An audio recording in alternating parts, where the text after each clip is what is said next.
I don't know what this was. A skinwalker, a Wendigo. I think I saw something. I know it sounds crazy, but this was something in the woods. Now, there's a big forest at the back of my neighborhood, right? And as I was driving home from work last night, I looked over and saw something running quickly across the field. I thought it might be an animal, but then I saw its face. It looked just like the Wendigo paintings I've seen. The eyes were all red, and it had a jaw that kind of hinged open, exposing yellow teeth jutting out. Now, completely panicked and terrified, I immediately drove home, locking every door in my house. I don't know if that thing was a skinwalker or a Wendigo, but probably not. It can't hurt to be careful, just in case. I mean, I'll say it again. I don't know what it is that I saw, but I can tell you this. It's something I don't ever want to see again.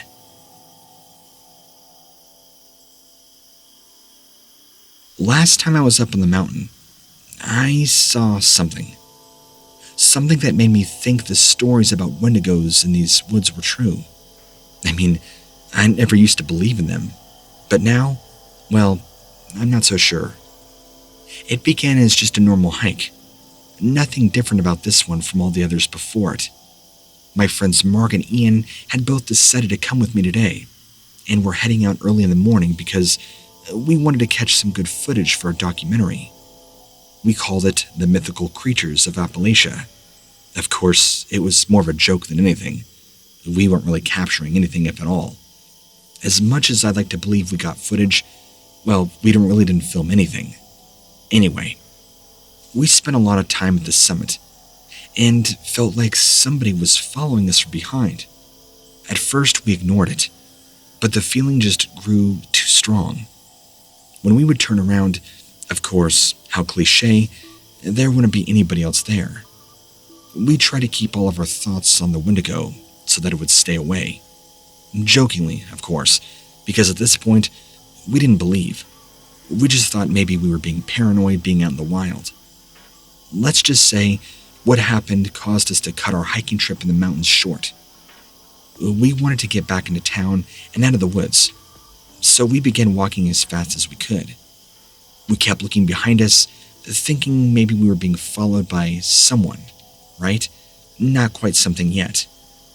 We got more and more paranoid as time went on, but there was never anything there, just trees. It made me feel like I was going crazy, and it really messed with my head. We were almost ready to give up when a small patch of tall grass that had been swaying in the wind suddenly stopped moving. My friends and I froze right where we stood, afraid to move another inch for fear of whatever could be in those bushes, seeing or hearing us come closer. The three of us turned around slowly with our lights pointed towards the spot where the movement had ceased. That's when I saw it. I just froze there, like my friends and I did. And when I say a pair of glowing red eyes staring right through those bushes, it was hard to see for sure, but I could tell this thing had long, stringy black hair. From behind me, Mark was like, "Do you guys see that?" And we all nodded, without taking our eyes off what we were looking at. We were in total disbelief. "What do you think it is?" Ian answered by saying, "It's more likely some kind of coyote with rabies or something," shakily. He sounded so unsure of himself, desperate for an answer. And all of a sudden, that patch of grass began moving again. We couldn't move if we wanted to. We were just standing there in shock as this figure slowly, fully came out into view from behind the tall blades of grass into our sight. I don't think any of us could have blinked at that moment, for fear of not being able to run or see this thing up close. And believe me, none of us didn't want to miss this. As soon as it stepped all the way through the thick bush line, it stopped dead still onto its hind legs and let out this sound. It was like a combination between a man's voice mixed with a high-pitched dog's yelp and a scream. It shook those long, stringy black hairs from side to side and let out another ear-piercing screech. We couldn't help but move backwards a few steps, but we stopped when none of us wanted to turn our backs on this thing yet. This thing was standing right in front of us. I mean, it was practically right there. If we wanted to reach out and touch it, we probably could have. I can't really explain how it looked, except to say it resembled some sort of dark figure. It was gross looking. There were parts of its face and arms exposed, but I guess the best way I could summarize what we were seeing. Think of an upright coyote, or something with bad, nasty mange, mixed with a feral human being. That description doesn't do it justice, but it gets you in the right frame of thinking. Completely shocked at what we were seeing, I think all of us three reacted out of fear and took off running away from whatever this thing was. I don't think any of us knew at the time, but Ian tripped, and we didn't immediately notice. He fell to the ground. I stopped. I turned around, and now my mind is filled with fear as I run back towards my friend to grab him. When I turned around to look at this thing again, it was now coming after both of us, picking up speed. The look on its face seemed frenzied, like it was out for blood. It looked down at Ian on the ground and let out another screech, this one sounding like a mixture of laughter and pain put together. As I tried lifting Ian up, something caught my eye again behind this creature, making its way out of the forest. What appeared to be 5 other figures emerging from somewhere back in the bushes. They looked almost just like the one coming right after us. They all began coming right out of the bush, moving, mobilizing. I yanked Ian up and caught with Mark, who was already ahead of us. Now, in that instance, the thing directly following us dove into the forest on our left, keeping parallel the entire time. It didn't seem right, so I stopped running and turned around. Just in time. I see it pounce on top of this deer that had emerged from the forest without us knowing about it. The deer lets out this high-wailed scream, and it sounded like the creature's, as if this thing was playing with its food.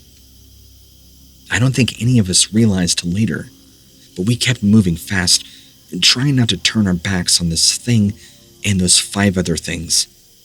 We were moving faster for some reason, desperate to make sure none of them got too close. Well, after what seemed like forever, we stopped for a second, looked back at where we came from. Nothing. I feel terrible for saying this, but thank God for that deer. I think that deer acted as a distraction, and these things took their attention on it instead of us. We were safely able to make it back and cut our trip short, like I said. I have never in all my years came across anything remotely similar to the strange creature we all 3 saw that day. I firmly believe it was a Wendigo. I can't be too sure, though. It looks like a large man covered with thick fur from head to toe, part animal, with a face that is not really recognizable, but unique, and these horrible bulging eyes. Again, this thing was grotesque. Even now, when I try remembering the experience we had, my body still shivers thinking about what we saw in that dark part of the forest, deep on the mountainside.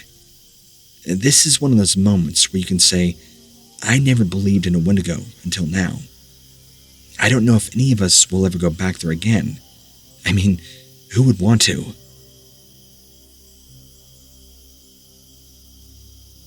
You can call me Frank. See, I'm a paranormal researcher up here in Toronto.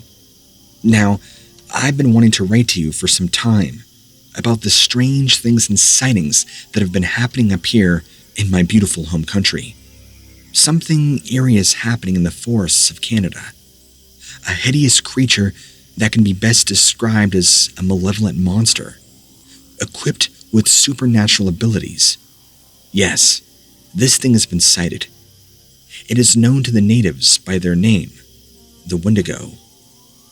To say it resembles an ape-like creature would not be correct. It stands erect like a human being, but does not walk on all fours. One Canadian province alone had more than 60 sightings reported over a span of 8 years, 1990 to 1998. And this number only represents those people who were even brave enough to talk about what they saw in writing, risking careers, reputations, everything on the line, for the sake of perseverance and science and cryptozoology. Brave souls they be. Some eyewitness claims that the Wendigo possesses enough power that could rival those of, say shape-shifting aliens, or even vampires, or witches. This includes mind control.